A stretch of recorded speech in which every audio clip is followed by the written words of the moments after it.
अस्सलाम वालेकुम। तो दोस्तों आज का हमारा जो टॉपिक है वो है लिमिटिंग रिएक्टेंट का। ये हमारा आखिरी टॉपिक है फर्स्ट चैप्टर का, first year chemistry.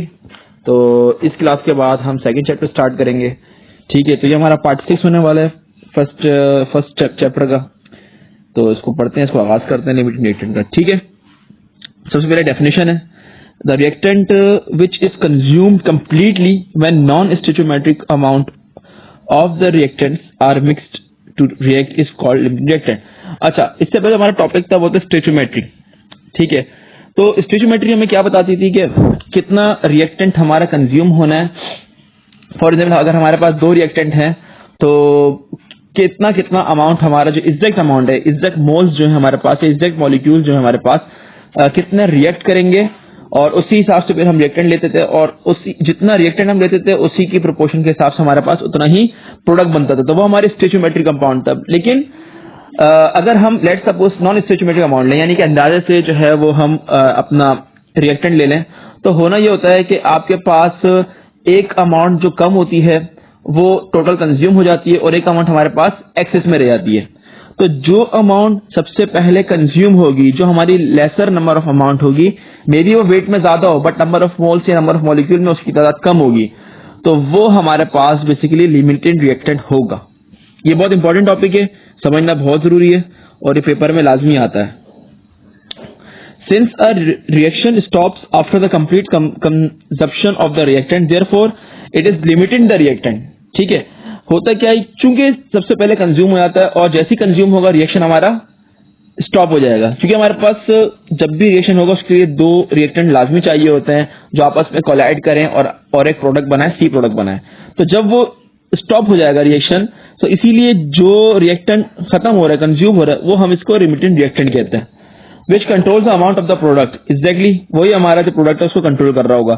The linear reactant produces the least number of moles of the product.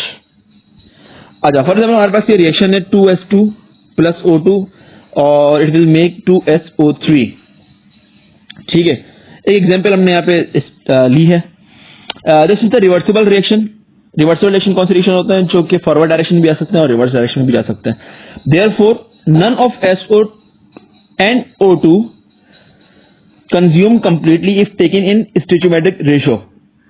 Some amount of each reactant is always left unreacted when their stoichiometric amounts are mixed. अच्छा, इसमें होगा क्या, चूंकि reversible reaction है तो कभी भी ये 100% कंज्यूम नहीं होगा, कुछ ना कुछ आपके पास लेफ्ट ओवर इसका रह जाएगा, भले आप इसकी स्टोइचोमेट्रिक अमाउंट लें या ना लें। ठीक है, अब अगर वो बोल रहा है कि to consume SO2 completely inexpensive O2 is mix with in excess which shift the equilibrium in the forward direction. अच्छा, अब वो बोल रहा है कि भाई नहीं, हमें तो SO2 कंप्लीटली कंज्यूम करवाना है, क्योंकि ऑक्सीजन तो हमारे पास वाफिर मिकदार में मौजूद होती है, फ्री में मौजूद होती है, लेकिन SO2 तो हमें जो है वो चाहिए।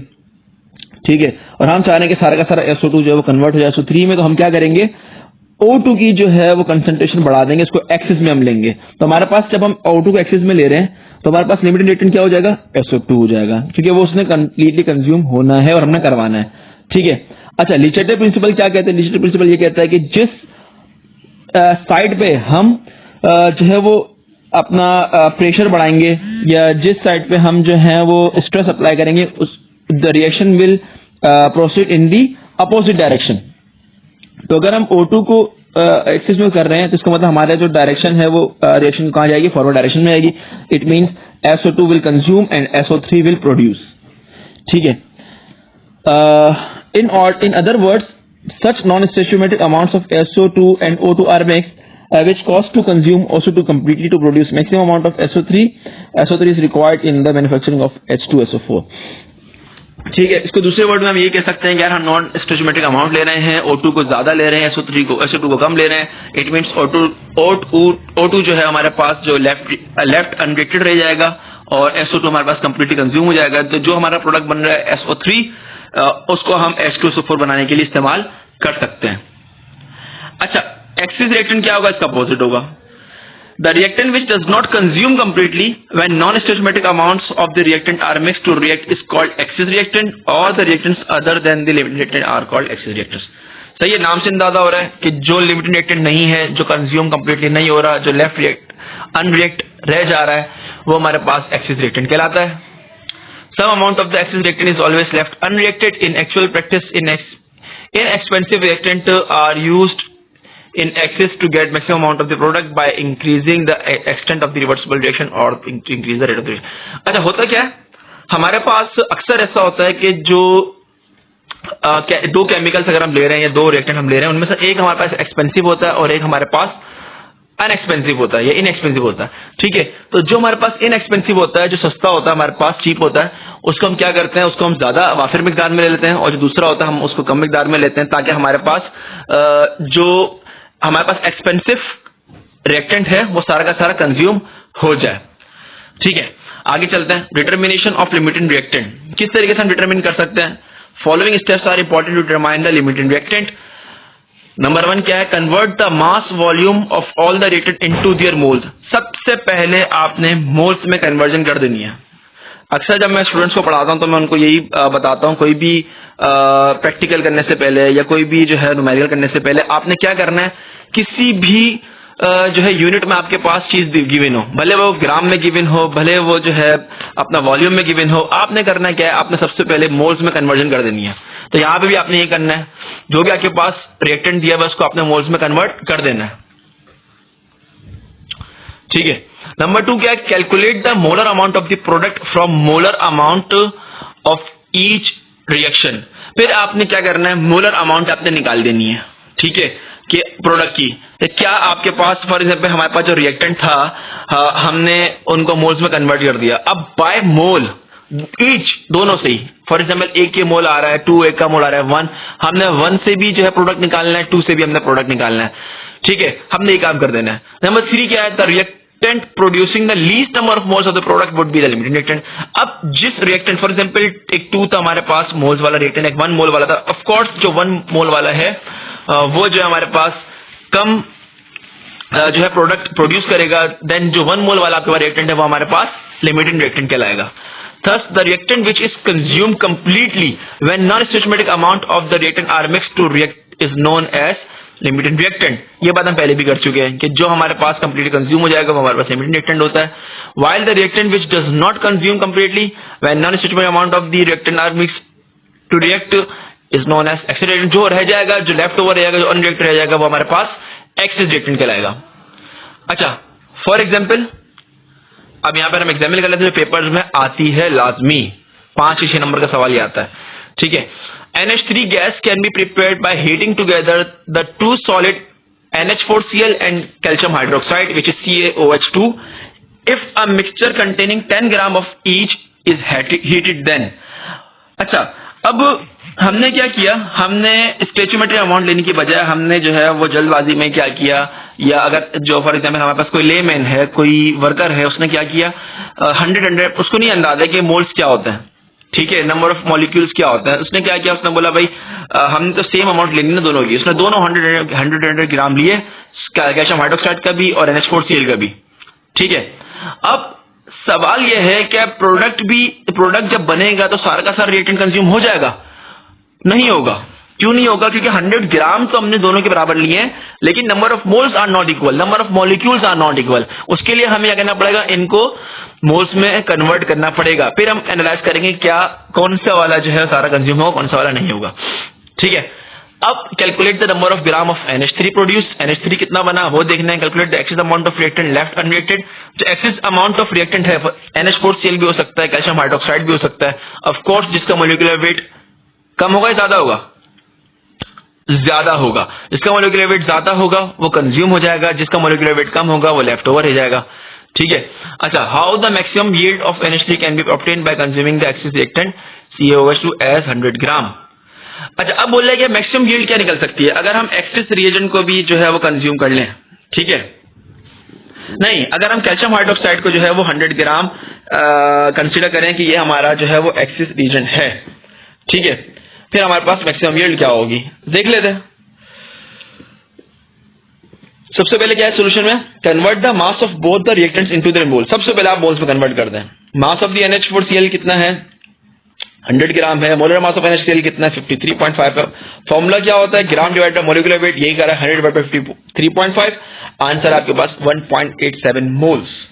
ठीक है, मास ऑफ कैल्शियम हाइड्रोक्साइड 100 ग्राम लिया था हमने, इसका मोलिकुलर वेट 74 है। ठीक है, मोल ऑफ CaOH2 किस तरीके से निकलेगा, 100 gram divide by 74 gram which is equal to 1.35। ठीक है, अब now calculate the mole of the product from each of the reactant. अब दोनों को यूज करते हुए आपने जो है क्या करना है, NH3 का नंबर ऑफ मोल्स निकालना है। अच्छा, मजे की बात तो ये है कि हमने यहाँ पे मोल्स को भी देखना है इक्वेशन में। क्यों, ये बात हम जानते हैं कि अगर हमारे पास नंबर ऑफ मोल्स 2 है इक्वेशन में, it means it will consume twice as compare to the reactant in which we are using 1 number of mole. मिसाल के तौर पे यहाँ पर 2NH4Cl है, इट मींस 2NH4Cl यानी NH4Cl जो है वो 2 टाइम्स कंज्यूम होगा as compare to calcium hydroxide. अगर कैल्शियम हाइड्रोक्साइड के लेट सपोज 50 मॉलिक्यूल हैं तो हमें 100 मॉलिक्यूल रिक्वायर्ड होंगे NH4Cl के। अगर 100 से कम हुए तो फिर NH4Cl पहले कंज्यूम हो जाएगा due to the mole ratio of 2:1। ठीक है, बज़ाहिर तो अब नजर आ रहा है कि 1.87 मोल ज्यादा है 1.35 मोल्स ऑफ कैल्शियम हाइड्रोक्साइड से, लेकिन चूंकि हमारे पास ट्वाइस यहां पर रिक्वायर्ड था, इट मींस अगर यहां पर हमारे पास 2.70 NH4Cl के मोल्स होते तो हमारे पास इक्वल रेशियो आता, लेकिन अब जो है NH4Cl कम पड़ जाएगा, जो कि बज़ाहिर लग रहा था कि CaOH2 जो है वो कम पड़ना चाहिए, यानी लिमिटिंग रिएक्टेंट CaOH2 होना चाहिए, बट इन एक्चुअल हमारे पास NH4Cl will be the limiting reactant. ये मैं आपको बिना सॉल्व करे इसलिए बता रहा हूं, अक्सर ये न्यूमेरिकल्स में भी आ जाता है कि भाई आप बताएं डायरेक्टली, तो इसीलिए हमने ये बात पता होनी चाहिए। अब इसको सॉल्व कर लेते हैं। To calculate the mole of NH4Cl, the moles of the NH4Cl are those of NH3। ठीक है, देख लेते हैं। 2 moles will be produces 2 moles of the what? 2 moles of the NH3। ठीक है, इट मींस कि 1.87 moles will be producing 1.87 moles, बिल्कुल equal 1:1 का रेशियो है। Thus the mole of the NH3 produced will be 1.87 moles। ठीक है ना। Now to compare the mole of the calcium hydroxide and those of NH3। अच्छा, अब इनके वो करना है। ठीक है, कैल्शियम हाइड्रोक्साइड का 1 था तो NH3 का 2 है। अगर 1.3 मोल्स ऑफ कैल्शियम हाइड्रोक्साइड है तो 2 मल्टीप्लाई बाय 1.37 होगा, तो हमारे पास आंसर आएगा 2.70 moles of NH3। It means हमारे पास calcium hydroxide will produce more moles of NH3 as compare to NH4Cl। तो जो कम प्रोड्यूस कर रहा है वो लिमिटिंग रिएक्टेंट होगा। इट मींस आंसर हमारे पास क्या होगा, NH4Cl will be the answer, will be the limiting reactant. अच्छा, अब वही, अच्छा इसको हमने अलग से भी बता देते हैं, सही है ना, कोड करके। तो क्या हो जाएगा हमारे पास, selection of the limiting reactant, because the least mole of the product is produced by NH4Cl, therefore it is the limiting reactant. ठीक है, बात यहां खत्म हो गई। अब हमें ग्राम निकालना था तो मोल हम ग्राम में कन्वर्जन कर लेते हैं। क्या फॉर्मूला होता है, मोल बराबर होता है मोल, अच्छा mole produces mole of NH3 produced by limiting reactant which is equal to 1.87। Mole of NH3 produce बराबर होता है mole of NH3 multiply by mole of NH3। नहीं, ये गलत लिखा हुआ है, हमें मास यहाँ पे थोड़ा सा इसमें एरर आ गया, होना चाहिए था मास ऑफ NH3। ठीक है, बराबर होता है किसके, mole of NH3 multiply by molar mass of the NH3। Molar mass of NH3 क्या हो जाएगा, 14 + 3 which is equal to 7, then 17 multiply 1.87 will be equal to 31.79 gram of NH3। तो ये आपके पास तब पूरा सवाल के पेपर में लाजमी आता है इसी तरीके से। ठीक है, सेकेंड क्वेश्चन हमारे पास क्या है, calculate the mass of unreacted. अच्छा, अब अनरिएक्टेड जो हमारे पास लेफ्ट ओवर रह गया कैल्शियम हाइड्रोक्साइड का, अक्सर यही पूछता था भाई आपके पास कितना अनरिएक्टेड रह चुका है। ठीक है, तो वो भी देख लेते हैं। अब to calculate the mole of NH4Cl consumed compared to the mole of calcium hydroxide and those of NH4Cl। ठीक है, तो हम जानते हैं कि 2:1 का रेशियो है NH4Cl का और कैल्शियम हाइड्रोक्साइड का, तो 2 moles will be react with the 1 mole of NH3। अगर 1.87 NH4 है तो ये क्या हो जाएगा, 1 divided by 2 multiply 1.87 which will be equal to 0.935 moles। It means just 0.935 moles of calcium hydroxide is being reacted with the NH4Cl. इतने moles react हुए हैं, बाकी का जितना भी होगा वो हमारे पास लेफ्ट ओवर होगा। ठीक है, तो कुछ भी नहीं करना, यही करना हमने कि mole of calcium hydroxide consume in the reaction is equal to 0.935 moles. The given mole of the calcium hydroxide will be given कितना था, 1.35 मोल था। ठीक है, अनरिएक्टेड कितना रहेगा, जो गिवन है उसको माइनस करते हैं रिएक्टेड से, यानी 1.35 माइनस 0.935 बराबर हो गया किसके, 0.415। अब मास को निकालना है, क्या करेंगे, मोल मल्टीप्लाई बाय इसका मोलिकुलर वेट। कैल्शियम हाइड्रोक्साइड का मोलिकुलर वेट 74 होता है, मोल हमारे पास 0.415 है। जब मल्टीप्लाई करेंगे तो आंसर हमारे पास क्या आ जाएगा, 30.71 ग्राम। ठीक है, ये हमारे पास आंसर हो गया।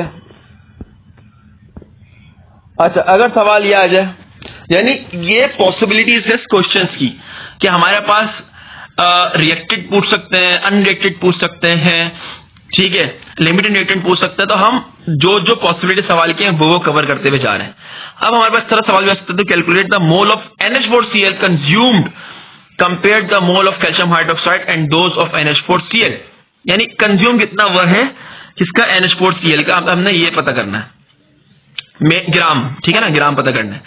तो ये हम जानते हैं कि कैल्शियम हाइड्रोक्साइड जो कि 1 मोल था, NH4Cl 2 मोल था। अब हम NH4Cl को रिक्वायर्ड नहीं, चीज है जो चीज रिक्वायर्ड होती है वो लेफ्ट राइट हैंड साइड पे लिखते हैं, जो चीज गिवन होती है या जो चीज अन रिक्वायर्ड होती है उसको हम लेफ्ट हैंड साइड पे लिखते हैं। तो कैल्शियम हाइड्रोक्साइड 1 मोल 2 मोल है NH4Cl का, ठीक है, एक्चुअल में था 1.35, तो 2 divided by 1 multiply 1.35 which will be equal to 2.70 moles. ठीक है, 2.70 मोल्स। अच्छा, 2.70 moles of NH4Cl are required to consume completely 1.3 mole of the natural mass of the L। अच्छा, अब 2.70 required था, ठीक है, to consume completely 1.35 moles of the, यानी कि इतना required था। ठीक है, अब 2.70 मल्टीप्लाई बाय कितना, 53.5 53.5 मोल्स किसके हमारे पास, मोल्स नहीं, यहाँ पे 53.5 जो है मोलिकुलर वेट है इसका NH4Cl का। मल्टीप्लाई किया हमने 14, जो आंसर है हमारे पास आया 144.45 ग्राम। ये यूज होना चाहिए था। मेरी बात समझ आ रही है? यहाँ मैं क्या बता रहा हूं, मैं यह बता रहा हूं कि हम 2.70 मोल्स NH4Cl के होने चाहिए थे अगर हमें सारा का सारा कैल्शियम हाइड्रोक्साइड कंज्यूम कराना था। ठीक है, क्यों, 1.35 मोल्स अगर यूटिलाइज होते सारे के सारे तो 2.70 मोल्स होने चाहिए थे NH4Cl के, जो कि नहीं है। ठीक है, लेकिन 2.70 मोल अगर होते तो कितना मास होता, 2.7 मल्टीप्लाई बाय 53.5 जो कि मोलिकुलर वेट है, तो हमारे पास ग्राम में आंसर आ गया। यानी एक्चुअल में हमारे पास 144.45 ग्राम यूज होना चाहिए था NH4Cl का to consume 100 gram of the calcium hydroxide, लेकिन हमारे पास था कितना, 100 ग्राम था जस्ट। सही है, तो 144.45 माइनस करेंगे 100 से, तो हमारे पास जो मजीद रिक्वायर्ड NH4Cl था वो आ जाएगा, विच इज 44.45 ग्राम। ठीक है, फिर भी कुछ समझ नहीं आ रहा तो आप मुझसे पूछ सकते हैं कमेंट सेक्शन में। अच्छा, number of gram of NH3 कितना है, 13। आइए आपके पास टोटल आंसर आ गए। नंबर ऑफ ग्राम NH4 कितना प्रोड्यूस हुआ, 31.7 gram. Unreacted mass of calcium hydroxide कितना है, 30.75। और मैक्सिमम यील्ड ऑफ NH3 कितनी आ सकती थी, 44.45 ग्राम। ठीक है, अच्छा, ये कुछ चीजें हैं आपके पास। यील्ड क्या है, the amount of product obtained as a result of chemical reaction is called yield. आपके पास कितना जो है वो प्रोडक्ट बन रहा है, ये आपके पास यील्ड कहलाता है। थ्योरेटिकल यील्ड क्या होती है, the amount of product calculated from balance chemical equation is called, यानी कंप्लीट अगर हमारे पास बैलेंस इक्वेशन है, हर चीज है, तो आपके पास जो यील्ड आती है थ्योरेटिकल यील्ड कहलाती है। It is a stoichiometric amount of the product, यानी हमने सपोज करते हैं हर चीज आइडियल है, हर चीज इक्वल लिया हमने, तो हमारे पास जो भी यील्ड आएगी थ्योरेटिकल यील्ड, लेकिन एक्चुअल यील्ड ऐसी नहीं होती है। एक्चुअल यील्ड में क्या होता है, amount of product that is actually obtained experimentally in a chemical reaction is called actual yield. It is often less than the theoretical yield due to the following reasons.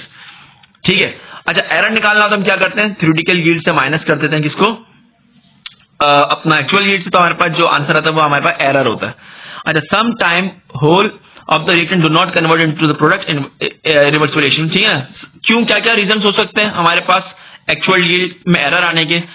वो ये होता है कि हमारे पास जो है वो सारा का सारा रिएक्टेंट कंज्यूम नहीं होता प्रोडक्ट में, ठीक है। Formation of by product due to the side reaction, by products बन सकते हैं साइड रिएक्शन की वजह से। Loss of product during the handling in separation के, अच्छा हैंडलिंग में, सेपरेशन में या प्यूरिफिकेशन में हमारे पास प्रोडक्ट का लॉस भी हो सकता है, तो ये भी एक रीजन हो सकता है, ठीक है। अच्छा, परसेंटेज निकालने का फॉर्मूला क्या होता है? It is the ratio of actual yield to theoretical yield express as percentage, is called percentage yield, ठीक है ना। ये हम जब भी प्रैक्टिकल करते हैं तो हम ये निकालते हैं। It is measure efficiently of the reactant, सही है। मैथमेटिकली क्या होगा हमारे पास? परसेंटेज यील्ड बराबर होगा actual yield divide by theoretical yield multiply by 100। Example करके देख लेते हैं। व्हेन लाइमस्टोन यानी calcium hydroxide is roasted, quick lime is produced according to the following reaction. The actual yield of calcium hydroxide is 2.45 when 4.4 gram of limestone is roasted. What is the percentage yield of the reaction? ठीक है, देख लेते हैं। हम सबसे पहले क्या बनाएंगे? डेटा बनाएंगे। तो मास ऑफ द कैल्शियम कार्बोनेट जो हमने रोस्टेड किया था वो कितना था हमारे पास? 4.5 किलोग्राम, या हम इसको 450 ग्राम भी कह सकते हैं। अच्छा, molar mass of the calcium carbonate कितना होता है? 100 ग्राम होता है। हम मोल्स निकाल सकते हैं। 4500 डिवाइड बाय 100 करेंगे तो आपके पास आंसर आएगा 4.5 मोल्स, ठीक है। हमारे पास मोल्स ऑफ कैल्शियम कार्बोनेट आ गया।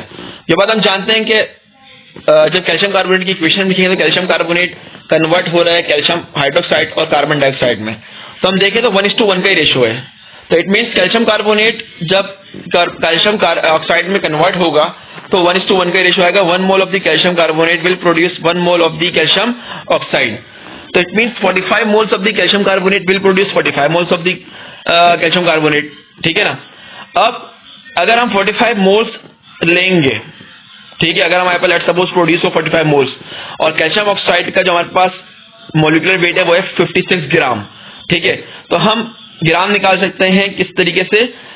Bye multiplying the moles with the molecular weight we will have the mass of the calcium oxide, ठीक है ना। ये फॉर्मूला होता है ना, mass multiply by moles, sorry molecular weight multiply by moles, तो हमारे पास मास आ जाता है। तो थ्योरेटिकल मास हमारे पास क्या आ जाएगा?